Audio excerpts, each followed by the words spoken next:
अमरावतीत परतवाडा येथील तरुणीच्या लैंगिक शोषण आणि व्हिडिओ व्हायरल प्रकरणात धक्कादायक माहिती समोर येत आहे।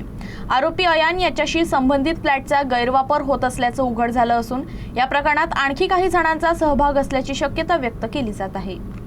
परतवाडा परिसरातील कठोरा नाका रोडवरील एका फ्लॅटमध्ये हा संपूर्ण प्रकार घडत असल्याची माहिती समोर आली आहे। आरोपी अयाननं तरुणींना या फ्लॅटवर नेऊन त्यांचं लैंगिक शोषण करत असल्याचा आरोप आहे। या फ्लॅटमध्ये मानव सुगंधे नावाचा तरुण आपल्या रूम पार्टनर पियुष सोबत राहत होता। पियुष हा रूम पार्टनर अनुपस्थित असताना काही प्रेम युगलांना फ्लॅटवर बोलवत असल्याची माहिती पुढे येत आहे। यासाठी तो तासाच्या आधारावर पैसेही घेत असल्याचं समोर आलं। दरम्यान या प्रकारावर काही जणांनी आक्षेप घेतल्यानंतर पियुषनं फ्लॅट सोडल्याची माहिती आहे। मात्र त्यानंतरही फ्लॅटच्या वापराबाबत विचारणा होत राहिली। त्यावेळी अधिक पैसे मिळतात असं सांगून पियुषनं मानवला अशा प्रकारासाठी प्रवृत्त केल्याचंही समजते। त्यानंतर पियुषच्या एका मित्रामार्फत अयानचा मानवशी संपर्क झाला। मानव हा तासाला सुमारे 500 रुपये घेऊन हा फ्लॅट युगलांना देत असल्याची माहिती समोर आली। या संपूर्ण प्रकरणाचा पोलीस अधिक तपास करत असून आणखी धक्कादायक खुलासे होण्याची शक्यता नकारता येत नाहीये।